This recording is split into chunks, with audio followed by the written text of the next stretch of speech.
या या आपण प्रवक्ता आहेत या.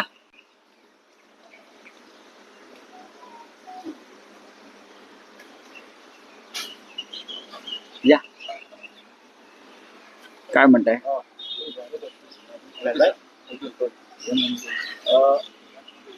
सर, काल नाशिकमध्ये उद्धव ठाकरेंच्या उपस्थितीत शिवसेना उद्धव बाळासाहेब ठाकरे या पक्षाचं निर्धार शिबिर पार पडलं. त्यात एआयच्या माध्यमातून जो बाळासाहेबांचा आवाज आणि ते एकूण जे सादरीकरण झालं त्यावर आता खूप टीका होऊ लागलेली आहे. आपले राजकीय विरोधक भाजप, शिंदे शिवसेना टीका करतात. त्यांचं असं म्हणणं आहे की बाळासाहेबांचा बनावट आवाजाचा उपयोग करावा लागला हे दुर्दैवी आहे असं त्यांचं म्हणणं आहे. आणि उद्धव ठाकरेंनी हिंदुत्व कधीच मागे सोडलंय अशी बघा, टीका केली. माननीय हिंदुहृदय सम्राट बाळासाहेब ठाकरे यांच्या नावानं ज्याने एक बनावट शिवसेना निर्माण केली आहे त्यांनी हे बोलू नये. बाळासाहेबांच्या नावानं, बाळासाहेबांचा बनावट वापर करून नावाचा एक शिवसेना अमित शहानी निर्माण केली आणि ती इथे महाराष्ट्रात काही लोकांना चालवायला दिली. बनावट शिवसेना. त्यांना बाळासाहेबांच्या भूमिका बनावट वाटणारच. बरं, हे काय कालच झालंय का? याआधी मुंबईतल्या शिबिरात सुद्धा बाळासाहेबांचा अशा प्रकारचा एक प्रयोग आम्ही केला. तेव्हा त्यांचं लक्ष गेलं नाही. तंत्रज्ञान पुढे गेलंय, विज्ञान पुढे गेलेलं आहे. स्वतः त्यांचे नेते शिंदे गटाचे नरेंद्र मोदी यांनी एआय तंत्रज्ञानाविषयी देश कसा आम्ही पुढे नेतोय याबाबत काही भूमिका स्पष्ट केलेल्या आहेत. ते त्यांनी नेत्यांचं आपलं ऐकायला पाहिजे. आणि शिवसेना प्रमुख बाळासाहेब ठाकरे यांचा ह्या लोकांशी काय संबंध आहे? संबंध काय? अमित शहानी एक बनावट संघटना निर्माण केली आणि त्याला शिवसेना हे नाव निवडणूक आयोगाला द्यायला लावलं. म्हणून बाळासाहेब ठाकरे यांच्यावर त्यांचा अधिकार होत नाही. विचार बाळासाहेब ठाकरेंचेच आहेत ना. आता त्याने एक सिनेमा काढला, काय धर्मवीर, काय काय काय तो धर्मवीर. हा, धर्मवीर. 2 भाग काढले. हा, वेब सिरीज आहे ती. त्या 5-25 भाग काढत राहतील त्याचे. तर तो चित्रपट काय मी पाहिला नाही, पण लोक सांगतात. या लोकांपेक्षा आनंद दिघेंना मी जास्त ओळखतो. त्यांच्या नावानं बनावट भूमिका, बनावट विचार, हा बनावट संवाद हे निर्माण केलेले चालले का?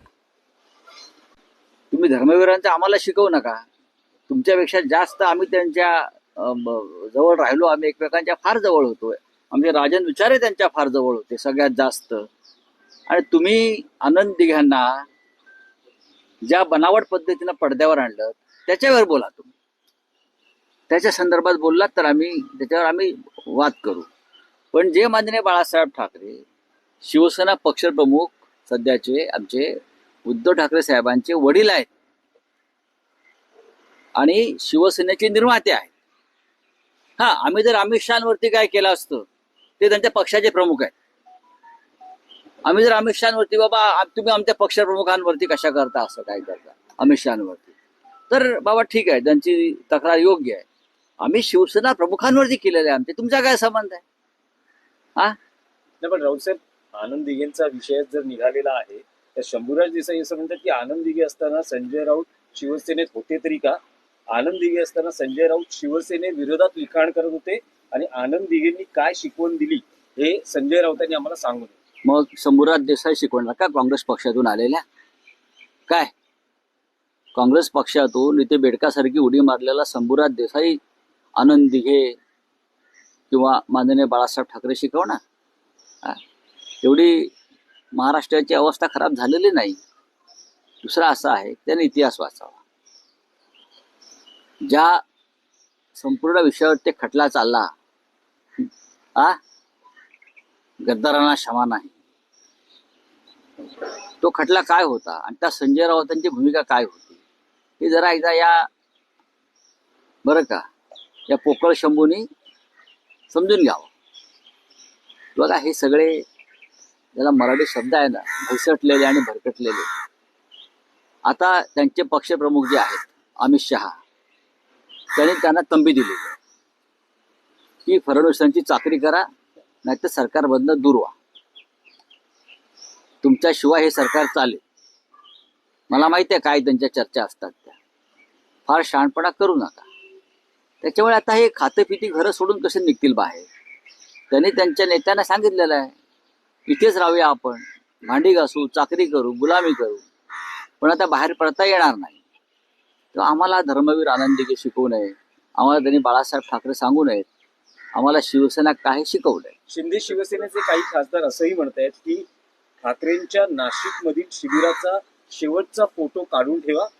एकही पदाधिकारी एका महिन्यात तिथे नसेल, सगळे पदाधिकारी शिंदे शिवसेनेकडे असतील. ठीक आहे, काय हरकत नाही ना. तुम्हीच फोटो काढून ठेवा आणि आम्हाला पाठवा, कोण येत आहेत ते. काही हरकत नाही. तुमच्या आयुष्यात दुसरं आहे का? आहे का? लुटलेला पैसा राजकीय कार्यकर्त्यांना विकत घेण्यासाठी वापरायचा, हा तुमचा धर्म आहे, धर्मवीरांचा नव्या. हे धमक्या देऊ नका म्हणावं, अजिबात धमक्या देऊ नका शिवसेनेला. तुमचं हेच धोरण आहे, धमक्या देणं. म्हणजे एकेकाळी अंडरवर्ल्डचे लोक अशा प्रकारे काम करायचे, धमक्या द्यायचे, माणसं मारायचे, माणसांचं अपहरण करायचे. त्याच पद्धतीने हे टोळ्या चालवत आहेत. कारण शेवटी ज्या पक्षाचे प्रमुख अमित शहा आहेत, ते दुसरं काय करणार? तेच करणार ना. पक्ष फोडणार, घरं फोडणार, दुकानं फोडणार. त्यांनी गुजरातमध्ये जे चालवलेलं आहे तोच पॅटर्न महाराष्ट्रात अमित शहा आणि त्यांचे पक्ष चालवत आहेत. अमित शहा त्यांच्या पक्षाचं पावित्र्य जपतायत, पण जे पक्ष आहेत, या एकनाथ शिंदे आहे, धर्मवीरांचा नव्या, हे धमक्या देऊ नका म्हणावं, अजिबात धमक्या देऊ नका शिवसेनेला. तुमचं हेच धोरण आहे, धमक्या देणं. म्हणजे एकेकाळी अंडरवर्ल्डचे लोक अशा प्रकारे काम करायचे, धमक्या द्यायचे, माणसं मारायचे, माणसांचं अपहरण करायचे. त्याच पद्धतीने हे टोळ्या चालवत आहेत. कारण शेवटी ज्या पक्षाचे प्रमुख अमित शहा आहेत, ते दुसरं काय करणार? तेच करणार ना. पक्ष फोडणार, घरं फोडणार, दुकानं फोडणार. त्यांनी गुजरातमध्ये जे चालवलेलं आहे तोच पॅटर्न महाराष्ट्रात अमित शहा आणि त्यांचे पक्ष चालवत आहेत. अमित शहा त्यांच्या पक्षाचं पावित्र्य जपतायत, पण जे पक्ष आहेत, या एकनाथ शिंदे, काय एसएनसी वगैरे, अजित पवार, ते त्यांची पूर्ण वाट लावणार. छत्रपती शिवाजी महाराजांचा काल विषय निघाला होता, सुट्टी जाहीर करावी असं उद्धव ठाकरे म्हणाले. मात्र गिरीश महाजन म्हणतात, तुम्ही मुख्यमंत्री असताना का मागणी केली नाही, आत्ताच का आठवलं तुम्हाला? गिरीश महाजन यांचं मानसिक स्वास्थ्य का बिघडलंय हे आपल्याला माहिती आहे. ते अनेक खटलेबाजीमध्ये अडकून पडलेले आहे. त्याच्यामुळे त्यांना माहीत नाही. माननीय उद्धव ठाकरे साहेबांनी देशात सुट्टी जाहीर करावी असं सांगितलं. कळलं? मिस्टर महाजन, जरा ऐकून या, कानातले बोळे काढा आणि ऐका. माननीय उद्धव साहेबांनी छत्रपती शिवाजी महाराजांच्या जयंतीला देशात सुट्टी जाहीर करावी, महाराष्ट्रात नाही. महाराष्ट्रात आहे, देशात सुट्टी जाहीर करावी अशी मागणी केलेली आहे. ही का मागणी केली? हे एसएनसी गटाचे जे पक्षाचे प्रमुख आहेत अमित शहा, ते रायगडावर आले, गृहमंत्री, आणि त्यांनी शिवाजी महाराजांवरती प्रवचन दिलं. त्यातल्या अर्ध्या गोष्टी खोट्या. शिवाजी महाराजांचा उल्लेख एकेरी केला, औरंगजेबाच्या कबरीला समाधीचा दर्जा दिला. हे यांचं छत्रपती शिवरायांचं प्रेम. त्यांना सांगितलं, एवढं शिवाजी तुम्ही करताय ना एकेरीत, खरोखर तुम्ही शिवभक्त असाल तर देशामध्ये छत्रपती शिवजयंतीला तुम्ही सार्वजनिक सुट्टी जाहीर करा, एवढंच त्याने सांगितलं. गिरीश महाजनना ऐकायला कमी येते का? येते का? त्यांचा आरोग्य खात्याशी फार चांगला संबंध आहे. आता आम्ही त्यांना डॉक्टर देऊ. रावसाहेब, मालवणमध्ये जो राजकोट येथे छत्रपती शिवाजी महाराजांचा पुतळा कोसळला होता, तो आता नव्यानं बांधण्याचं काम जवळपास पूर्ण झालं आहे. योद्धा रूपातले तलवारधारी छत्रपती शिवाजी महाराज यांचा पुतळा महाराष्ट्र दिनी 1 मेला त्याचं अनावरण करण्याच्या दृष्टीनं राज्य सरकारचे प्रयत्न आहेत. भव्य पुतळा स्वागत आहे. छत्रपती शिवरायांचा पुतळा जर मालवणच्या समुद्रावर उभा राहतो आहे, जिकडे छत्रपतींनी जलदुर्ग उभे केले आणि एक नवीन शौर्याचं एक प्रतिमा उभी केली, पण पहिला पुतळा का कोसळला आणि पहिल्या पुतळ्याचे खरे गुन्हेगार अद्याप बाहेर का? त्या पुतळ्यात जो कोट्यावधीचा भ्रष्टाचार झाला आणि तो राजकारण्यांच्या घरापर्यंत गेला स्थानिक, आणि तो पैसा निवडणुकीत वापरला, त्या महाराष्ट्राच्या किंवा शिवरायांच्या गद्दारांवर काय कारवाई झाली याची माहिती नवीन पुतळ्याचं अनावरण होण्याआधी त्यांनी द्यायला हवी. तर नवीन शिक्षण धोरण आलं आता हिंदी हे सक्ती करणार हिंदी आहे. भाषा तर सक्तीची. काल देखील सक्ती नाहीये, समजून घ्या जरा.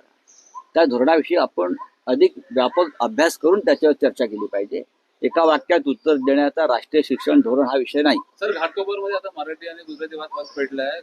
मराठी लोक गंदे असं आज म्हटलं जातं. कच्चे घाटावरून वाद झालेला आहे आणि मराठी माणसं हे घाणेरडे असं देखील आता तिकडनं सोसायटीतली लोक नाही, आम्ही या संदर्भाची तक्रार एसएनसी पक्षाचे जे प्रमुख आहेत अमित शहा त्यांच्याकडे करू.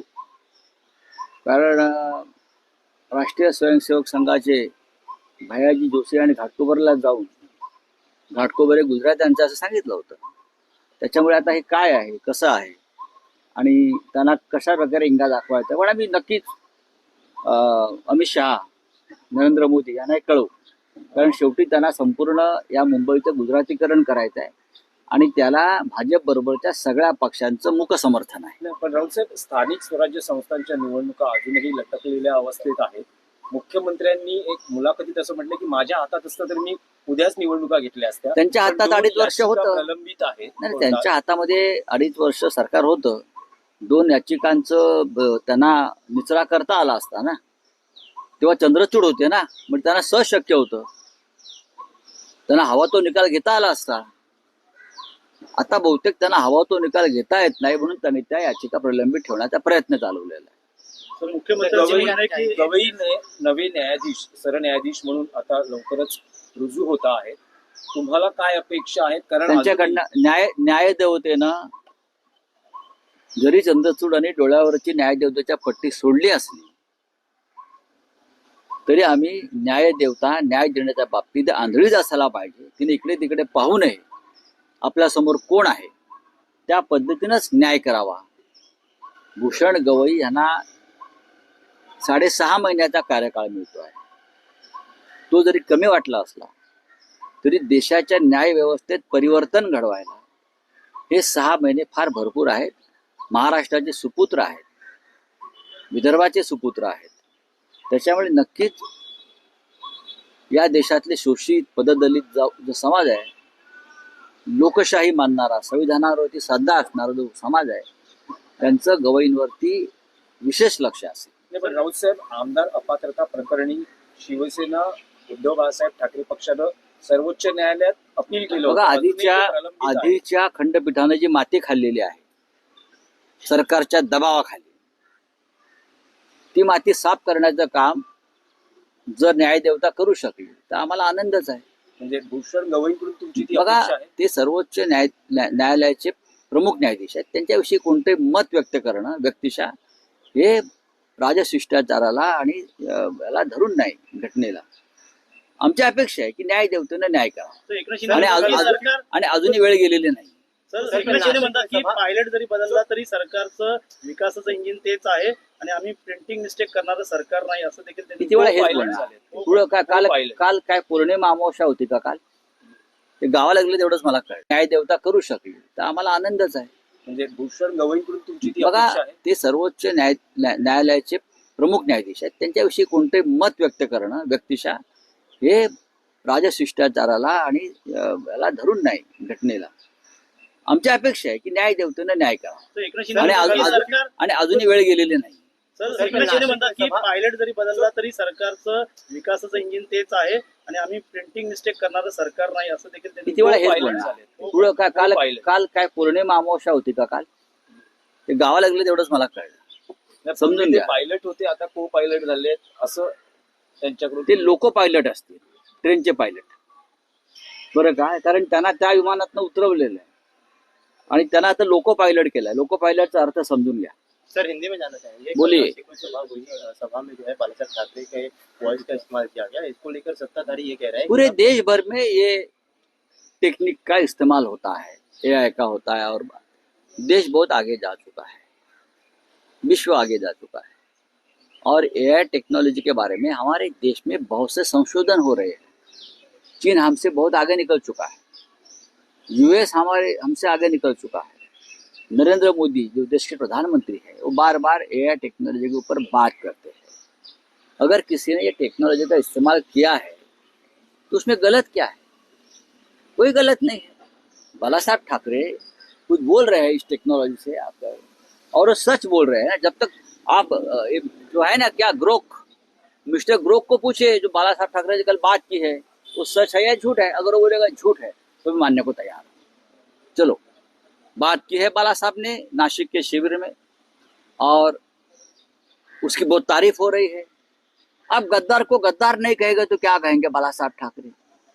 और ये गद्दार शब्द बाला साहब ठाकरे ने लाया जब एक नारायण राणे गए थे छोड़कर, उससे पहले और कोई गए थे। तो गद्दारी का जो शब्द है, गद्दारी का जो अर्थ है, वो बाला साहब ठाकरे ने महाराष्ट्र को समझाया था ना।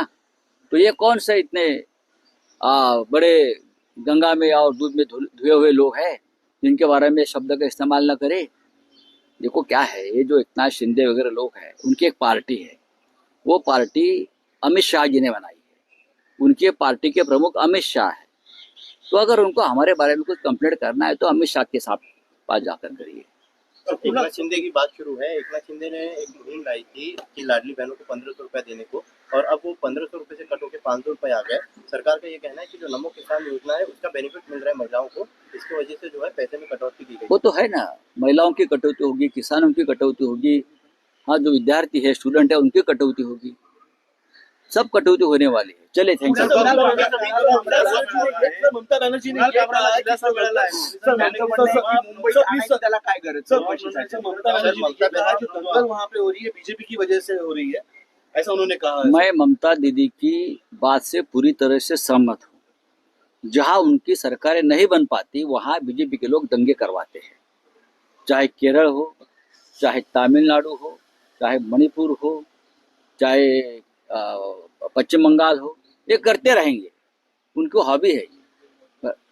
तो शिंदे को लेके अरे मिळू द्या ना, चांगला आहे ना, मित्र आहे माझा. झालेला ना मराठी काय विचार करायला झालेला ना मराठी.